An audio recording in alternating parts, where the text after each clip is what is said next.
Hi again, folks. Now let's look at the 10 UFA blue liners that I will say again we could potentially target coming up.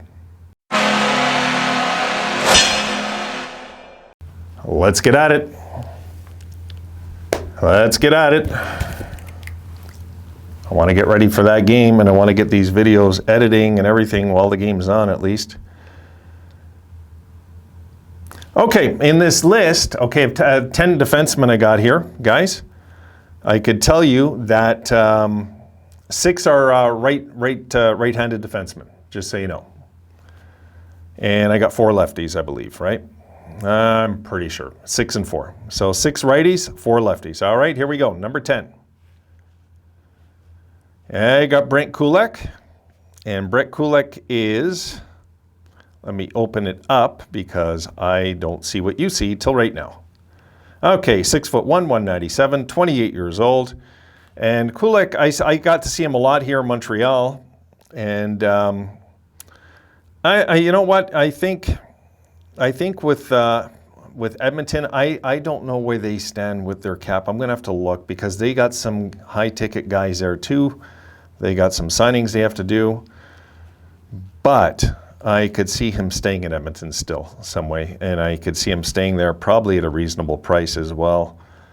But Brent Kulak, I made the list. I got him on the list. I don't think we will target him, to be honest. I don't think he'll be on our radar, to be honest. I just don't see it. But who knows? Stranger things have happened. Number 9, here we go. Nikita Zadorov, the former Buffalo Sabre, who we drafted in the first round. I would absolutely be thrilled to get back in Buffalo, especially where he's at now in his career. He's 27. He's going to be hitting his prime years. This would be the perfect time to land this guy back. As you see, 6'6", 235. Yeah, it was a smart draft. There's a lot of upside to this guy's game. He's physical, he's big, he has a mean streak. And he can actually, I won't say he's the fastest guy, but he can actually skate when he has to, especially, you know, when he's coming in hard to defend the zone. I mean, there's a lot of upside to his game. I think we'd all agree we'd all like to see him back. I'd like Zadorov to come back to Buffalo. I would. I don't know how true the story was. I heard there was substance abuse issues with this guy in Buffalo. It's what I had heard years ago from folks that lived in Buffalo years ago. So who knows where he's at now with his life. But I heard it's one of the reasons that we were willing to let him go. Let him go to where greener pastures were, obviously, than what he would have stayed in Buffalo. All right, number 8, and I think this would be a perfect fit in Buffalo. Here we go. PK Subban, I think would be a perfect fit. I think he would want to come play with his brother.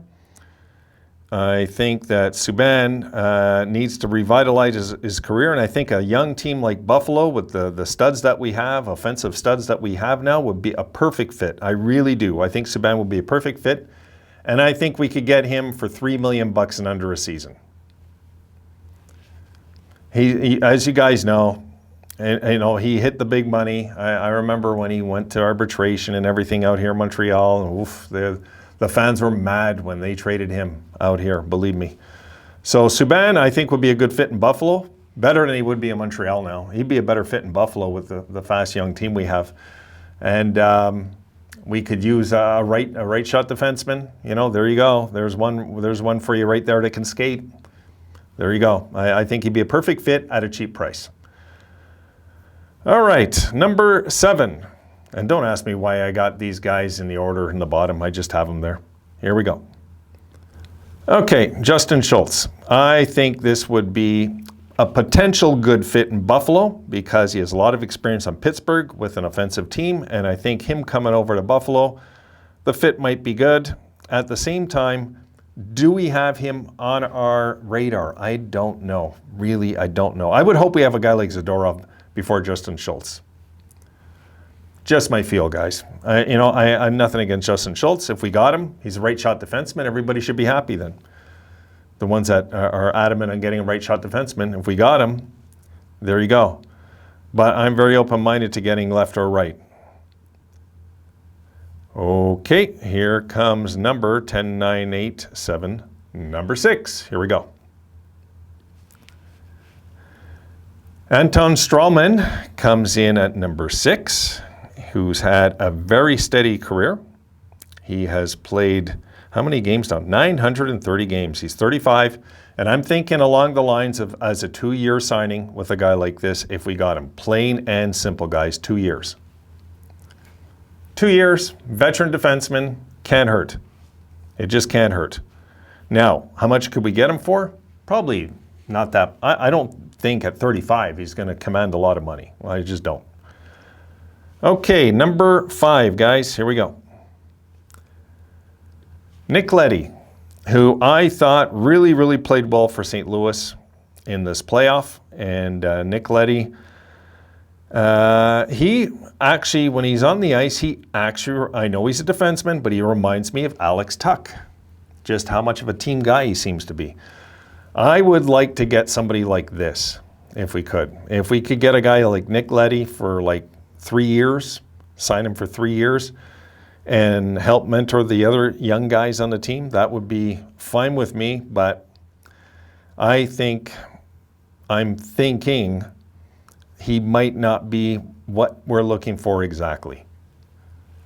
And I could be wrong, because I think this guy would be okay, but I got my eyes on somebody like Subban. If we could get PK, I think that would be a pretty smart move, or Zadorov. Those are the two I kind of like so far. All right, number 4. And Ben Sherrod, I was surprised. It's true, he is still not signed, right? Florida just got him in that deal. And I believe, yeah, they gave up a first rounder. Now, if he decides not to sign in Florida, I'd be kind of surprised. Actually, I'd be kind of surprised. But he went from a 4th rounder to a pretty impressive career. He really has been. 31, you know, he's coming up on 500 career games. And overall, pretty steady guy. I've seen a lot of him here in Montreal, of course. And he does have, when the Habs went deep in that playoff run, he was one of the big reasons why. He really was a force on that blue line in that Habs run last year. He really was. That's kind of what stands out for me. So we'll see. We'll see where we go. All right, here's the top 3, guys. Here we go. I got Chris Weidman coming in at number 3, and I'm not sure why. I think I should have put PK, but I don't know. You know, you guys tell me what you think. Just leave it at that. Chris Weidman, he had played 64 games, you see, for the Habs this year, -25. But guys, everything that could went wrong on the Habs did. Let's face it. You know, you look at his plus minus the rest of his career, it's pretty much even. He was a plus player for his career until this year, landing on the Habs. Now, do we really want to get a guy 5'10", 180 pounds on the blue line? Probably not. Probably not. But you know, he's on the list just because, you know, he's UFA basically, and he's got veteran experience. And I wanted to get guys on there that are 30 also, as much as I could. You know, I'm trying to get some 30-year-olds on here too, because we do want to get an older guy this year when it comes to defensemen. I'd be good with getting a Zadorov who's like not near 30 yet, but you know, if we got a guy like this, it wouldn't come very expensive. Also, I'm thinking of the money too, eh? So, all right, number 2. It's the top 2, so you know, it's the top 2. I put in order. I forgot. My bad. Number 2. John Klingberg comes in at number 2. We've talked about him before.